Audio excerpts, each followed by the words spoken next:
நான் தூங்கும் முன்னே நீ தூங்கி போனாய் தாயே, என் மேல் உனக்கென்ன கோபம்?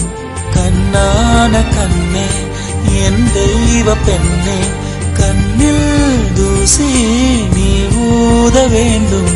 ஐயோ ஏன் இந்த சாபம்? எல்லாம் என்றோ நான் செய்த பாவம்.